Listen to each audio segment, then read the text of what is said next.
नमस्कार। जगत nature block में जे ऑनली बॉस की ओर से आपको हार्दिक नमस्कार। जय Badri Vishal. Valley of flowers और हेमकुंड के बाद अगला पड़ाव हम लोगों का बद्रीनाथ है। बद्रीनाथ प्रमुख तीर्थों में से एक है। इस तीर्थ के महात्म्य को अभी थोड़ी देर में आपसे मैं डिस्कस करूंगा।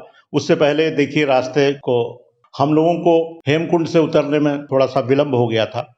गोविंद घाट से हम लोगों ने थोड़ा अंधेरा होते होते बद्रीनाथ के लिए जाना पसंद किया, तो हम लोग बद्रीनाथ के लिए निकल रहे हैं।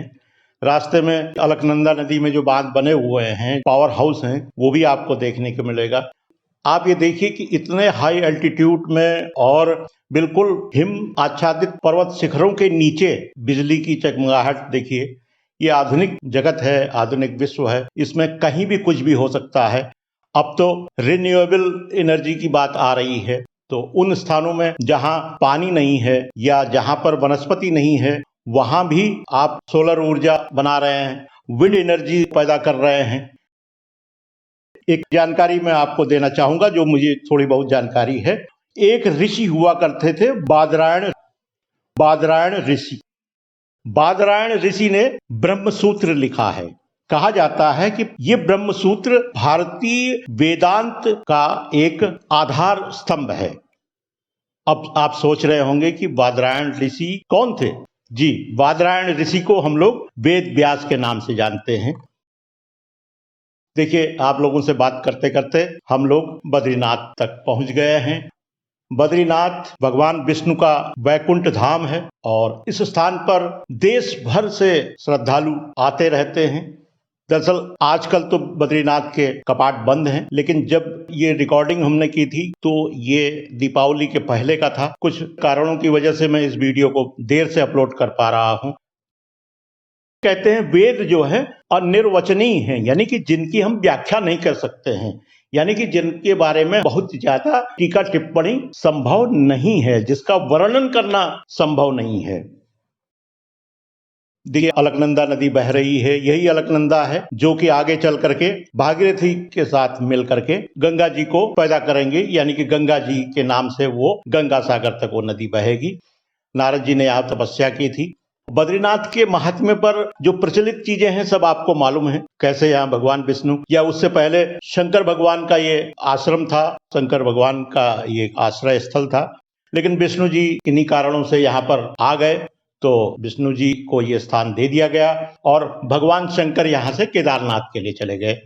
देखिए, स्वर्ग का वातावरण यहाँ पैदा हो रहा है और इससे कुछ ही किलोमीटर आगे चल के स्वर्गारोहण भी है। कहते हैं कि पांडवों ने जहां से स्वर्ग के लिए प्रस्थान किया था। आप सब जानते हैं कि सबसे आखिरी में युधिष्ठिर ही सशरीर गए थे। उनके साथ में एक स्वान, यानी कि जिसको आजकल हम लोग डॉग कहते हैं, कुछ स्वामी भक्त होता है, विश्वसनीय होता है, उसको साथ लेकर के वो चले थे। ये कहानी है। आज हम केवल बद्रीनाथ के आसपास की बात करेंगे। अगले वीडियो में संभवतः हम आपको माणा और जो हमारे देश भारत का अंतिम गांव है वहां की चर्चा करेंगे। और वहां पर भीम पुल भी है। एक भीम ने एक पत्थर उठा करके सरस्वती नदी में रख दिया था, जिसके बारे में कहा जाता है कि द्रौपदी जी उसी मार्ग से या उसी पुल के रास्ते से आगे स्वर्गारोहण के लिए गई और वहीं अलकनंदा नदी का उद्गम स्थल है।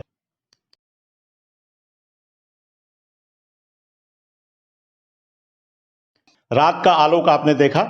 हम अगली सुबह अब आपको दिखा रहे हैं। देखिए, तप्तकुंड है। तप्तकुंड में लोग स्नान करने के बाद बद्रीनाथ जी के दर्शन के लिए जाते हैं। बादरायण जी के बारे में मैं आपको बता रहा था। बादरायण जी जिन्होंने वेदों के ईश्वरीय वचनों को लिपिबद्ध करवाया था। लिपिबद्ध करने के लिए गणेश जी आए थे और बादरायण जी ने ब्रह्मसूत्र भी लिखा है और ब्रह्मसूत्र भारतीय वेदांत का आधार स्तंभ माना जाता है। कई ऋषियों ने, कई महापुरुषों ने इसके भाष्य लिखे हैं या इस पर टीका लिखी है, लेकिन सर्वाधिक श्रेष्ठ आदि शंकर यानी कि शंकराचार्य जी की टीका मानी जाती है। और वेदांत को हम दो रूपों में ले सकते हैं। पहला रूप वो है वेद का अंतिम भाग, जहां पर वेदों में प्रश्न किए गए हैं, वेदांत है, उसका उत्तर अलग अलग ऋषियों ने दिया है। तो खुद वेद व्यास जी ने जो उसका उत्तर दिया है वो ब्रह्मसूत्र है। और बादरायण जी को भगवान विष्णु का अवतार भी माना जाता है। आप यहाँ की बाजार भी देख सकते हैं जो सुबह सुबह सज गई है, और कोहरा भी चारों तरफ लगा हुआ है। लेकिन जब तपस्या के लिए निकले हैं या भगवान के दर्शन करने के लिए निकले हैं, हमें भी थोड़ा सा कष्ट उठाना पड़ेगा। ब्रह्मसूत्र में 4 अध्याय हैं, एक अध्याय के 4 पाद हैं।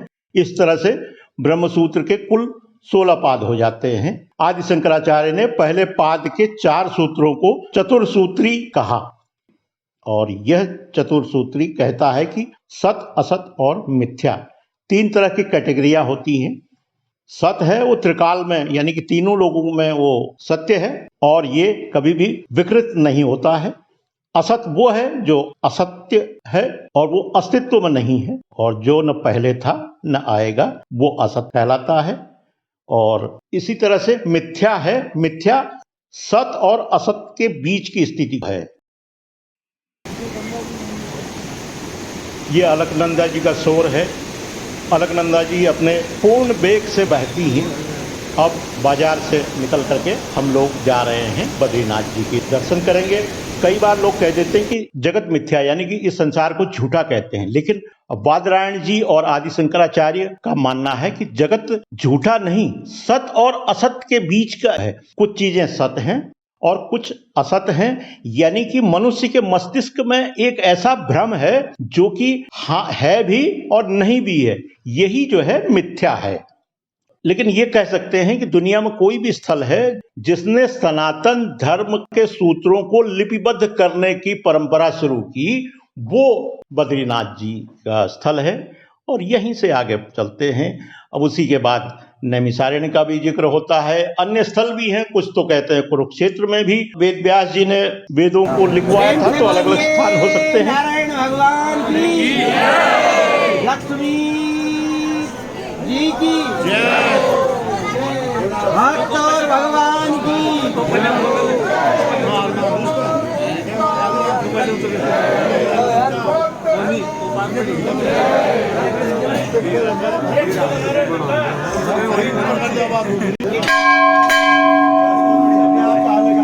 देखिए बद्री विशाल के दर्शन के लिए सुबह सुबह किस तरह का उत्साह है लोगों में। मैं कुछ देर अपनी वाणी को विराम दूं, आप सुनिए।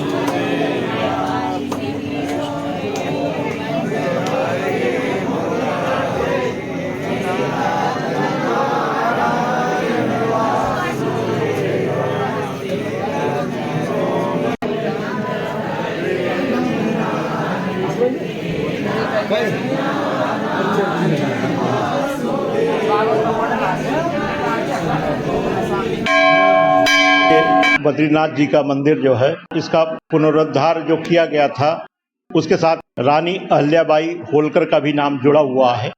काले पत्थर का ग्रेनाइट की काफी कुछ यहाँ पर चिनाई है, यानी कि दीवारें बनाए गए हैं। अभी आपने वैकुंठ धाम बद्रीनाथ या बद्री विशाल के चरणों के दर्शन किए, आपने चारों तरफ से परिक्रमा की, सामने हिमाच्छादित पर्वत भी देखा। कुल मिलाकर के अगर हम कहें तो ये स्थान वास्तव में वैकुंठ स्थान है। धरती पर अगर कहीं स्वर्ग है, हम भाई पर्यटन के स्थल से किसी भी जगह को हम कह सकते हैं, लेकिन जहां भगवान विष्णु का निवास स्थान है, अगर उसको हम वैकुंठ कह रहे हैं, अगर हम उसको स्वर्ग कह रहे हैं, तो बद्रीनाथ धाम अपने आप में एक स्वर्ग का रूप है। इस कलयुग में इन स्थानों का दर्शन करना चाहिए। वाहन यहीं तक पहुँचते हैं। जाड़ा शुरू होने की आशंका के मद्देनजर दीपावली के आसपास इसके कपाट बंद हो जाते हैं। अब फरवरी मार्च में जाकर के इसके कपाट खोलेंगे। इस ब्लॉग को मैं यहीं पर साइनिंग ऑफ करता हूं। अगर आज का ये ब्लॉग आपको अच्छा लगे तो कृपया इसको लाइक कर दें, सब्सक्राइब कर दें, और जिन लोगों को ये शेयर करने लायक लगता हो कृपया वो शेयर भी करें। इन्हीं शब्दों के साथ बहुत बहुत नमस्कार, धन्यवाद।